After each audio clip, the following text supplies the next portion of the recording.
Bonjour, M. Leduc. Rebonjour. Donc, on a parlé du passé. Oui. On a parlé que depuis l'année 1900, ils se fabriquaient des fromages artisanaux puis tout ça. Et c'est depuis 1976 que la fromagerie... La les construction, bases sont là, tout à c'est fait, ça. la construction de la fromagerie ici, ouverture en 1977, et évidemment qui a été agrandie à plusieurs reprises au fur et à mesure des besoins, parce qu'à l'unité, en 1977, ici, on fabriquait que des cheddars. OK. C'est au début des années 2000, avec l'arrivée des fromages fins, dans une première fabrication très artisanale, très manuelle. Quel était le premier? Le Michael. Le Michael? Ah oui! J'ai suivi pensais par la que c'était suite le Rio Père. Père. OK. Et on a eu le tome de Grossil qui est arrivé il y a déjà maintenant 12-13 ans. Et le dernier né qui a 5-6 ans, qui est le Canetier. Et justement, on parlait à la dernière session de la possibilité d'avoir des produits vers l'Europe ou encore forcément d'avoir des fromages européens qui viennent ici. Que nous réserve le futur? Donc, le Canetier étant le dernier, on s'entend qu'il s'est passé beaucoup de temps entre le temps où le Canetier est arrivé et puis 2018 où nous sommes rendus. Donc, les succès de la fromagerie vont passer dorénavant vers des produits à valeur ajoutée.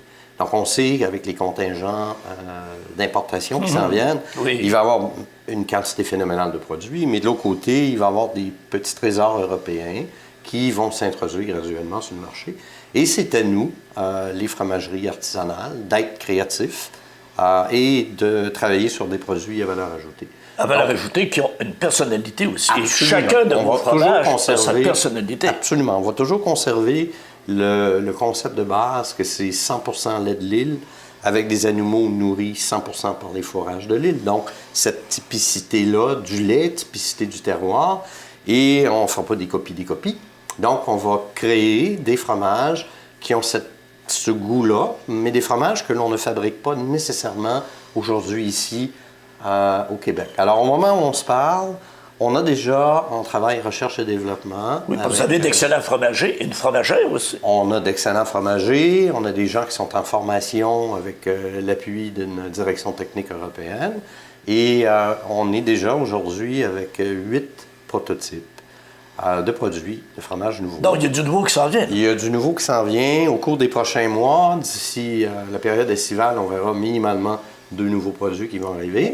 Mais on a un projet de 8 à 12 produits sur une période de 24 mois. Donc, je sais que vous ne voulez pas nous en parler aujourd'hui, mais j'espère que vous allez venir nous en parler le moment venu. À chaque fois, on va aller vous voir pour vous présenter des nouveaux produits. Excellent. Mais dites-vous que le portefeuille de 4 produits fromage fin aujourd'hui, c'est un portefeuille qui va tripler avec le temps et qui va vraiment marquer le futur de la fromagerie.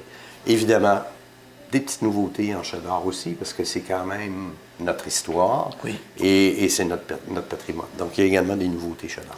Donc, le fromage en grain est revenu, mais il va y avoir autre chose encore. Oui, le fromage en grain, c'est une petite fabrication locale qui fait plaisir aux gens locaux. Alors, cette fabrication-là, on va la maintenir. Mais c'est d'abord et avant tout par les fromages fins et revenir aussi au niveau cheddar sur une certaine spécialisation comme il se faisait dans le temps.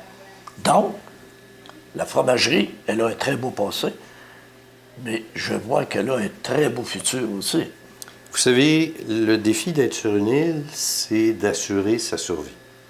Alors, le travail qui est fait aujourd'hui avec les sociétaires, le travail qui est fait avec les employés, la formation, et le travail qui se fait également avec les financiers, c'est pour assurer la pérennité, 1, de la production laitière, 2, d'une transformation laitière en fromagerie, pas pour les prochains 2 ans. On regarde ça pour les prochains 20 ans. Excellent. Et c'est ça l'idée. Donc, bon futur. Et vous avez tous nos soins. On veut que vous réussissiez et c'est déjà fait. Mais on veut l'avoir dans le futur aussi. Merci beaucoup. À vous. Merci. J'en prie.